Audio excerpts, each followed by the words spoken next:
Sam Seder on the Majority Report. I want to welcome to the program KJ Boyle, research assistant with the Revolving Door Project. Just come out with a piece yesterday. Donald Trump is no friend to the working class. It's no contest. Biden administration labor policies have been dramatically better for ordinary Americans than those of his predecessor. KJ, welcome to the program. Hey, thanks for having me. So let's talk about this. I mean, there's interesting sort of labor news that has come out in the past couple of days. Shawn Fain calling for a 2028 general strike. Over the past year, public sector unionization rates have basically been stable, but private sector unionization rates have gone up, not dramatically, but they're going up, which is a relatively new phenomena we have seen really in the past, 30 or 40 years. There's a great piece out today, I think, in Bloomberg News, I think it was, had written a piece about Shawn Fain with a moment where he was in the White House with Joe Biden. And Biden thought that Fain was going to come in and be very complimentary and this and that. And Fain basically said, like, you're not doing enough. And apparently Biden was a little put off and this and that. But we still saw Biden come out and essentially walk the picket line to the extent that he can with Shawn Fain. Aside from that dynamic, which is important, we can go back to that. But let's look at sort of like the material difference it is when you have a Democratic administration, and I would say particularly this one, certainly better than the Obama administration, without a doubt, versus a Republican administration. And I feel like Donald Trump was relatively like typical for a Republican administration in terms of like their labor. But where do you start in terms of making that assessment?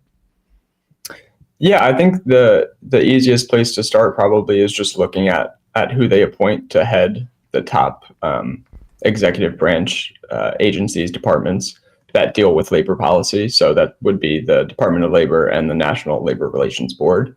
And the difference is really pretty clear when you look at Trump's appointees and other Republican appointees.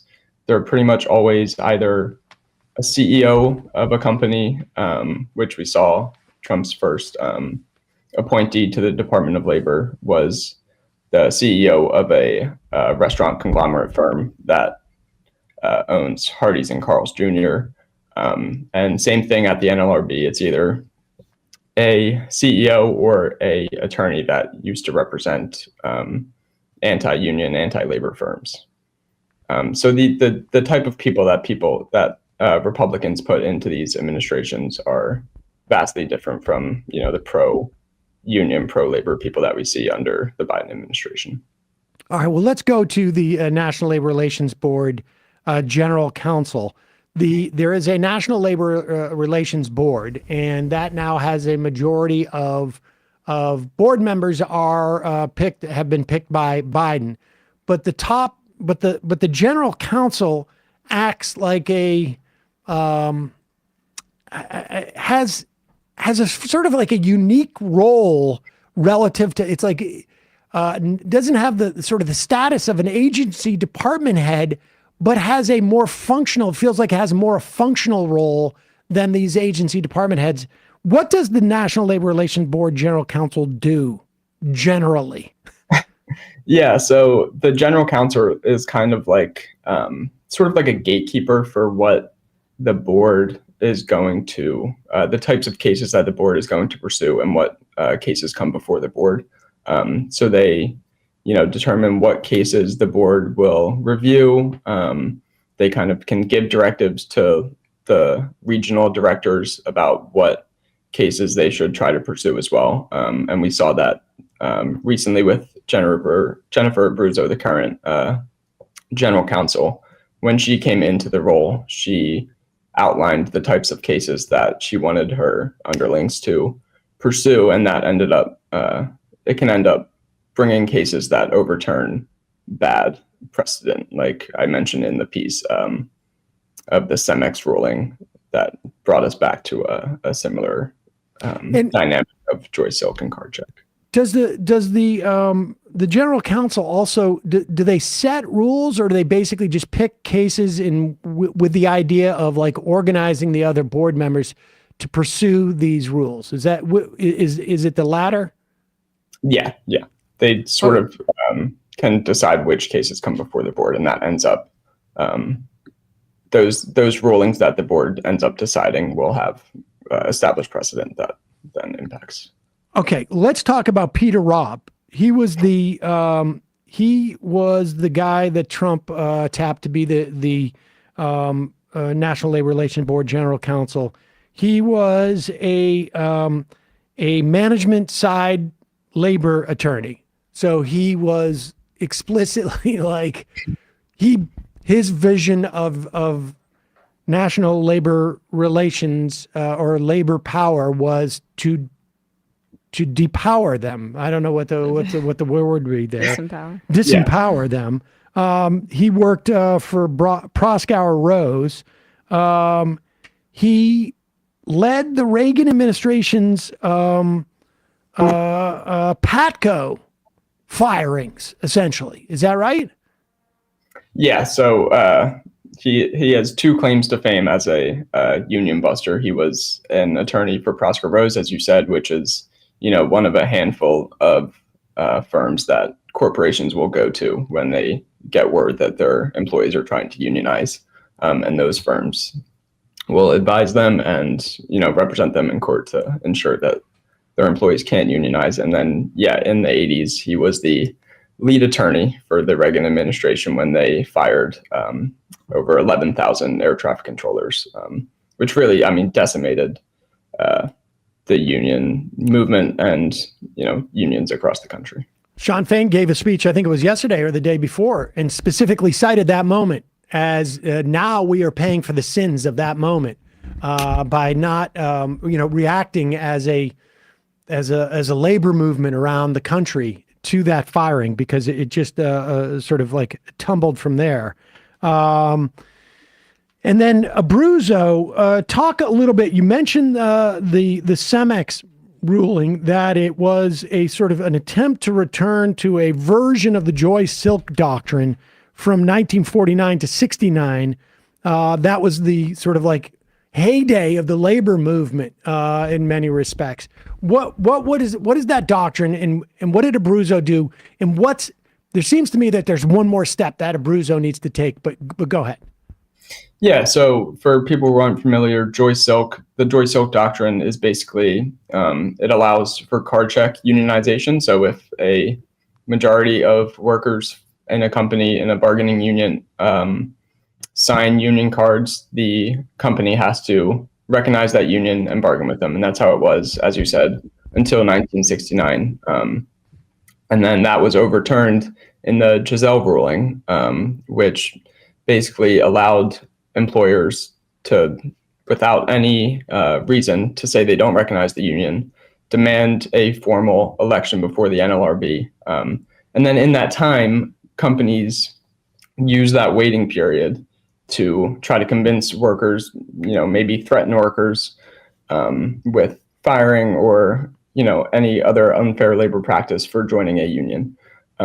So that was the status quo until, I believe, this past summer with the Cemex ruling, which found that it didn't reinstitute card check, unfortunately, but if a company engages in any unfair labor practices, i.e., threatening to fire workers for joining the union, that will result in immediate recognition of the union, and the company will have to immediately start bargaining. And just to be clear, it also, my understanding is that if there is a 50% card fill out, the company has only 2 weeks to file why there was a flaw in that, and in the choosing of the unit or whatever it is. And that also can be adjudicated as to be not legit. Like that in and of itself, unless they have a good reason, that in and of itself can be one of those unfair labor practices that triggers the unionization. So the unionization part has become significantly easier. within the limitations of the National Labor Relations Board ability to sort of like absorb these cases as they come in. But the next step seems to me to be, how do you get to a contract? Because we've seen it with Starbucks, we've seen it with Amazon. You can get a union, but then a year or two later, if they haven't even bothered, there's no way to enforce an actual contract. That seems to be the next step over at the National Labor Relations Board, right? Yeah, I mean, obviously that's a big issue, and the board, does have some power to ensure that people are bargaining in good faith, and as you mentioned, that good faith standard is a function, or was a function under Joy Silk as well, that they couldn't challenge the union without a good faith doubt that it was legitimate. But yeah, hopefully that is something that we would like to see the administration pursue further, to ensure that unions, once they do actually get that vote, that corporations have to bargain in good faith as well. All right. So the next sort of like a tranche, as it were, of appointees is the Department of Labor. The Department of Labor does stuff like they come out with a ruling this year, I think it was, that basically included millions more people into overtime rules, and also has come out with rulings as to essentially what amounts to wage theft, or misclassification of workers. Instead of them being contractors, they're actually employees. That means that they're eligible for Social Security and other benefits. Who did Trump appointed like 4 different people, didn't he? Yeah, he had 3 appointees. The first one, Anthony Pudzer, who I mentioned in the beginning, he did not make it. He used to be a CEO of the company that owns Hardee's and Carl's Jr. His nomination failed because, for a series of scandals, he had employed an undocumented housekeeper. He had numerous domestic violence accusations. That company outsourced jobs to the Philippines. So, not a great pick, not really in line with Trump's campaign promises. And after that fell through, he nominated Alexander Acosta, who served for a few years. He's the one who made the very lenient plea on the Epstein deal. Yep. Yes, infamous for that plea deal. And then it was Eugene Scalia, Antonin Scalia's son. Yes, Antonin Scalia's son, former big law attorney who repped, as a litany of horrible corporations, including Boeing, Walmart, SeaWorld, when their whale trainers were killed by the whales because they didn't have proper protections. He protected SeaWorld against those accusations. Scalia, another one who basically was in on all of these sort of like labor and health and safety fights, arguing to weaken them or to skirt around them, essentially. Marty Walsh was the first Secretary of Labor, and he had been a union president of a local construction union in Boston, and then went on to be mayor of Boston.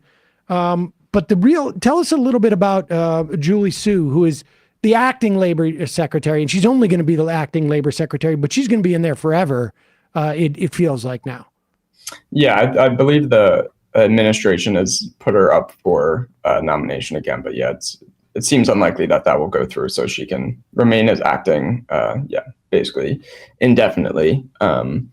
So Sue has been a much better labor secretary, in my opinion, compared to Walsh. I think agreed. There were a lot of critiques of Walsh. The DOL under his leadership was really like slow rolling, getting these rules out, and that regulatory process takes a long time as it is. The DOL has to propose a rule, then issue a notice of a rule, propose the rule, receive comments before finally issuing that. And under Walsh, it took a while for those rules to even give notice of those rules. So under Julie Su, who was the labor commissioner and labor secretary in California, and also represented Thai garment workers in Los Angeles when they were trafficked and working in horrible slave conditions. Under her leadership, they've been much more aggressive in pushing these rules out and making sure they get out in a timely fashion so that they can be in effect quicker. All right. Well, appreciate this breakdown. KJ Boyle will put a link to it at majority.fm. Really appreciate your time today. Thank you. Thanks for having me. Thank you.